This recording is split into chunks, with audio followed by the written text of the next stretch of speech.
关注腾讯动漫 APP， 肩部作品更新中。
真正顶天立地的地方。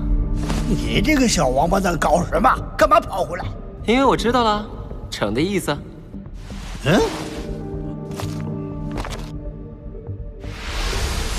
谁在叫顶天立地？其实两个谜单独分开都不难猜，难就难在结合之后有了上下级关系。橙子要在何为人之上，光是消化穿过山谷带来的力量就极其困难。穿过山谷后，奇妙的力量会极大影响人的心性，很难再关注到城的提示。这是大部分做事的人的通病。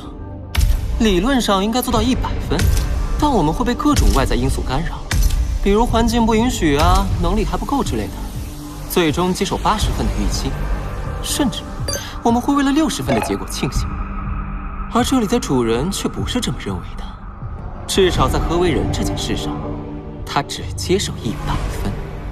哎，算了，怪我，宝儿姐，忘了你的间歇性歧视症了。橙子的答案依然简单的很，诚者信，诚者天之道。天道不会去跟人商量，天道没有半点可以回旋的余地，诚即是天道的特点之一。既然作为一人明白何为顶天立地，那就不该被外面的这条山谷迷惑，应该100%的去贯彻，找到真正顶天立地的地方。哦，我懂了，顶天立地就是指我的百会穴。老夏，为什么一定要顶天呢？顶天的基础是立地呀。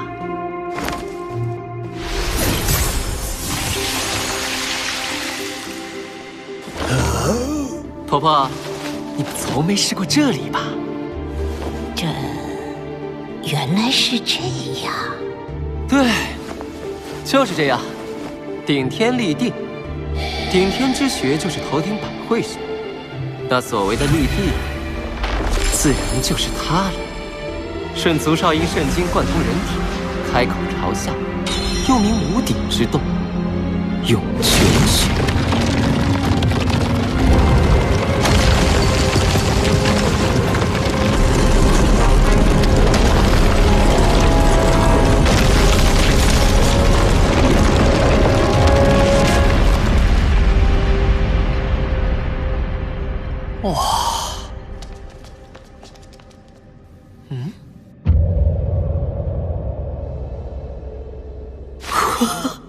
居然有这种地方！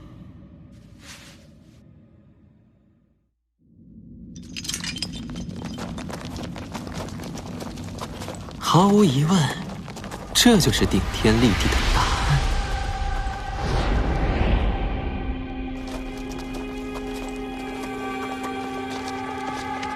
婆婆，我们找到了。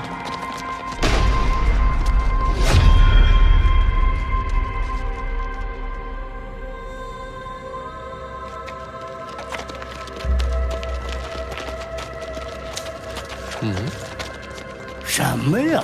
依然是间空屋子。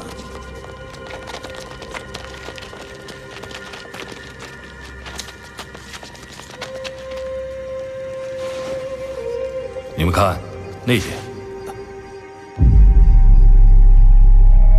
九曲盘桓洞，这是掌门的字，我认得。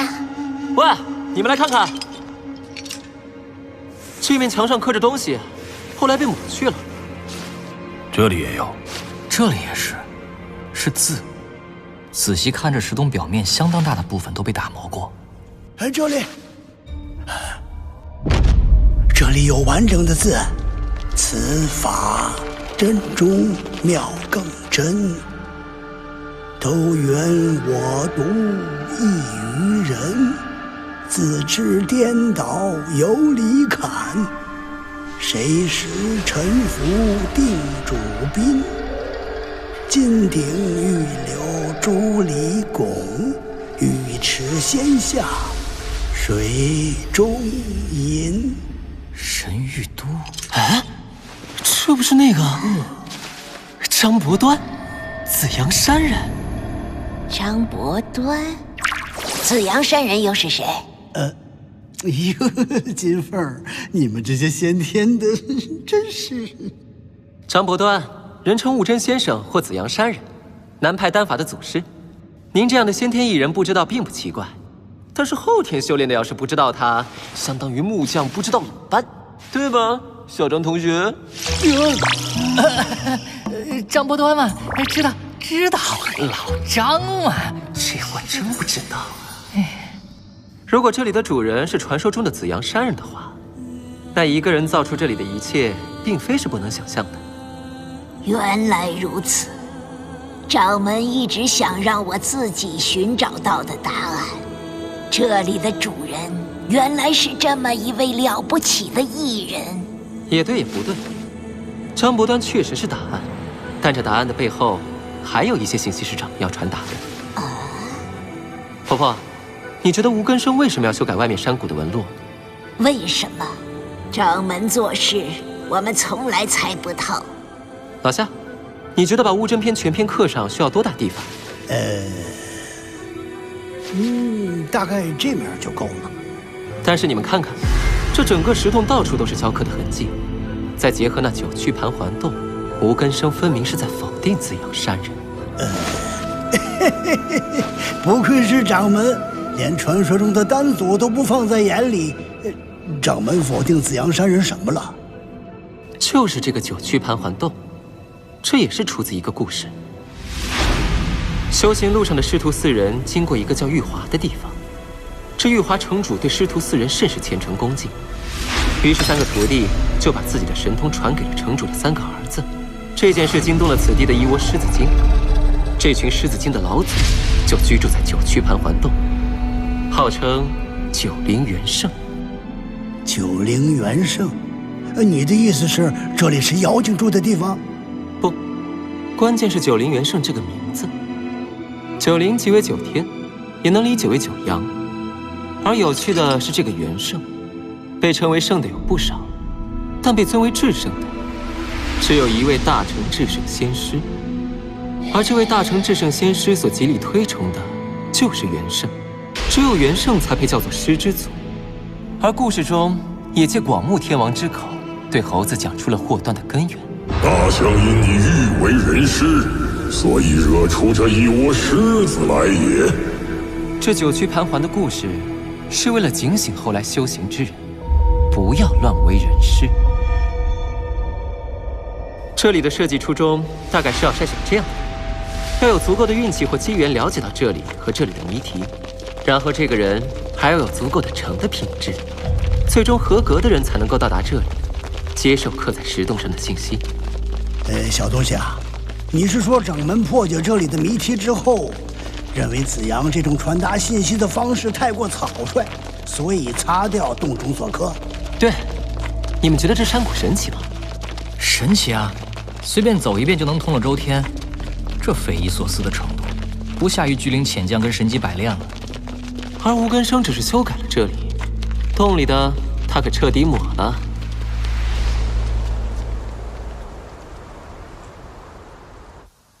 拜下，托你的福，见识了很多有意思的东西。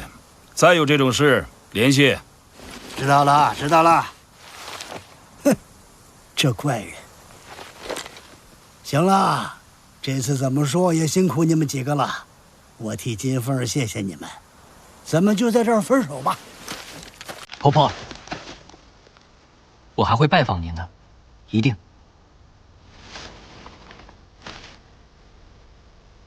您不会放弃追查拿走藏品的人，我也不会放弃追查气体源流的线索。那批藏品里未必就有气体源流的线索。不，即使那里没有线索，我还是要对付拿走了藏品的人。为什么要帮我？你是哪儿都通，我可是全信。我们都是36贼的家属。家属？什么叫家属？这头哪儿就掌门的家属了？不管带来的是苦是乐，没有36贼，就没有我们体验到的一切。他们留下的遗产，我们应该继承；留下的谜团，我们去解开。如果留下的是祸害，那就我们去铲除。就是这样。我以后会通过求雷西下网来找您。慢着，这是我的电话，打不通就一直打，我不太习惯带手机。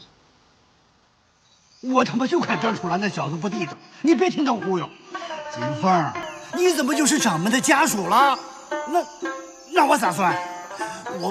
我是不是也算你的家属呢？别废话，回头还得跟我回趟山洞。啊，刚出来又回去？你有没有门路弄来炸药？炸药？有几个家伙倒是能找到。就是明白了掌门的真意，才要回去。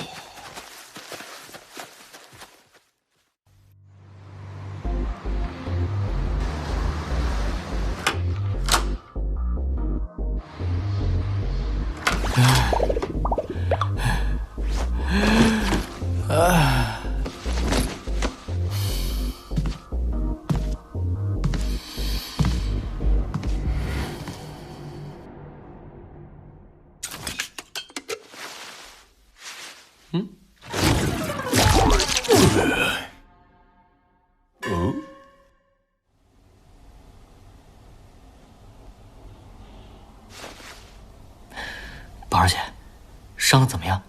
不碍事吧？好了。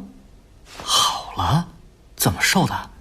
挨了一枪，按你说的只是擦伤，不妨碍行动。还有第二件事，如果你真的在和王振秋纠缠，留意一下，当我给你做出这个手势之后，找个机会让自己受点伤，挂点彩就行，别伤到影响正常行动。哎，这家魂球算是彻底注意上我了，以后在公司内部，这货会是个很大的麻烦，还是尽可能的看清他比较保险。不过现在这个结果，怎么让我纠结起来了？难道我打心底是不希望王振球做出这种选择的？怎么了？这次折腾的这么开心吗？怎么一副意犹未尽的表情？意犹未尽？不，怎么说呢？这2块料都是极品，以前没遇到过的类型。宝儿是真神，不过太单纯了。好玩有趣的是张楚岚，我好像看见好几张脸，风格迥异，又好像都是真的。这人身上矛盾的地方太多了。对了，那个被冯宝宝绑来的泡面头，你为什么随手把它放了？哦，他呀。喂，听得见吗？喂，一听熄火了，怎么回事？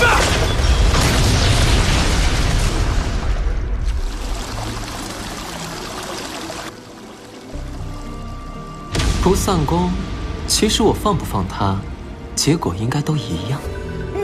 你可真够无聊的。你看，人就是这么复杂矛盾。少拿这话敷衍我，还是张楚岚有意思，做事目的性极强。他身上那些矛盾背后，一定有一个清晰的主线在指导这一切。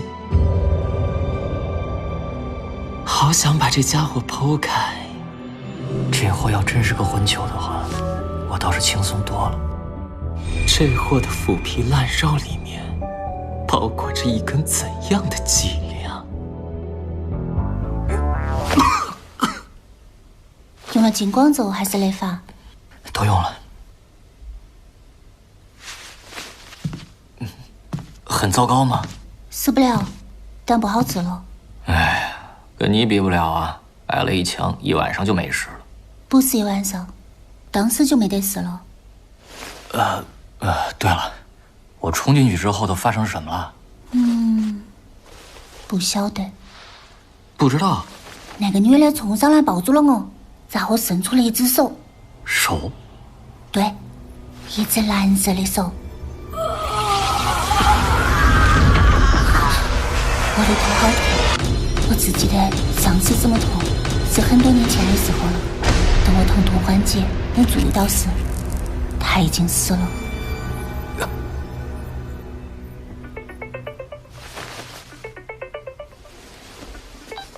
三哥，张楚岚，哎，宝宝呢？你们两个在哪儿？我们很快就回去，有件事你和四哥先要帮个忙。吕慈和吕家的动作，原因回去我会告诉你们。行吧，赶紧来，我们这有事情和你说。啊！我又被盯上了，谁啊？陆林龙，陆林。宝儿姐，有些事儿，我得要你给我拿个主意。喂，楚岚呐，怎么样？上次在公司最后拜托你的事，考虑清楚了吗？想谈谈。好啊。这样啊，这次事件的细节王振秋已经汇报了，那个刘明远我们已经通知下面去找了。至于那些外国人嘛，应该都是雇来的。小张，这里说话方便，畅所欲言吧。这个事儿怎么说呢？小三、小四什么意见啊？我还没跟他们说。没说？你连他们都怀疑？站在你的角度想，倒也不是不能理解。这么说，你倒是信任我了。哦，我说傻话了。你不是信任我，你是没有办法。在冯宝宝这件事上，我要是敌人，你根本就束手无策。您圣明。好，这件事可以做，虽然我觉得希望不大。不过你想参与的话，一定要和小三、小四商量。这俩孩子是我看着长大的，他们是什么人，做什么，我很清楚。张楚岚，你是不是觉得所有的东西都要扎扎实实的握在手里，你才安心呢？那倒没有。宝宝的事你不该一个人背，你也背不动。选择可信之人的风险和收益，你要自己去平衡。这个我知道，这也不能赖我呀。您想想，二壮这样的，说到底还不是因为艺人圈子的奇葩太多了。好，你这个计划咱们就这么定了。那我上次拜托你的事情呢？那个呀，你把他的所在告诉我，我马上就动身。不过有2个条件：一，我缺个助理，我成功的话就是他了；二，有手下我就是领导了，涨点工资呗。一可以，二，你找小三、小四商量去。别介，赵总，那俩抠货。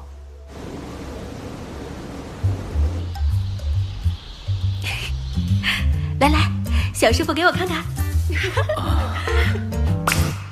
这个，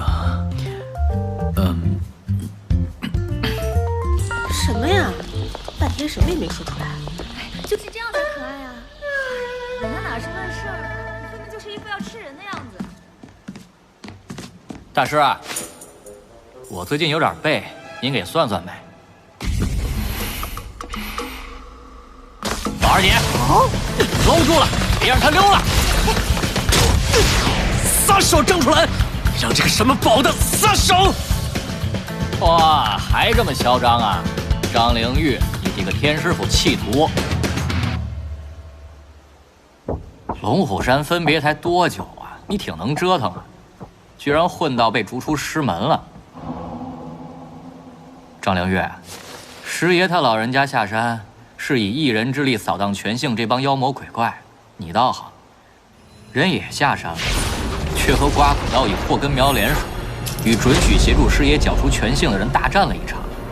哼，你是来教训我的吗，张楚兰？教训你？我这个人啊，长这么大没真正接触过什么女人，更别提爱什么人了，所以我没法理解你的感受，也更没资格教训你。但是你这个为了别人不惜把自己搭上的劲头，我是佩服的。昨天你不是说他就是一傻叉，特别没出息吗？宝姑娘说的对，我何止是没出息。哎呀，以后有什么打算啊？要不跟我混吧，一起在公司。我不用你可怜。我呸！还记得你以前怎么跟我嘚瑟来着吗？我可怜你，看到你走背字我乐还来不及呢。你不可怜，你可用，只是没人会再用你罢了。龙虎山已经把你逐出门墙，别说你大闹了一场，就算没有，作为天师府弃徒，那些自诩正派的家伙也不好接受你。但你别忘了，你拿到了通天路，迟早还是会有人找上你的。哼，算命，你就不能多写点，写点玄乎的？你啊，离开龙虎山，连个江湖骗子都做不好。脸色不太好啊，怎么让人揍了？还不是为了给你们擦屁股？哎，也不是怪你了，别误会，我不是在对你释放什么善意，张真人，我是在求你帮帮我。你求我？全兴、龙虎山、天下会、王家、吕家、陆家，我从一出道就被所有人盯着，我一个人快撑不住了。师叔，我好累呀，我好想身边有个可以相信的朋友能撑我一把。我知道你一直不待见我，咱俩又完全是两路人。得了，师叔，你考虑考虑吧，来不来都给我个答复。宝儿姐，走了。哦。对了，你要是跟我进了公司，我有空还是会回去看师爷的。到时候带公司的同事一起去，好像也没什么不合适的。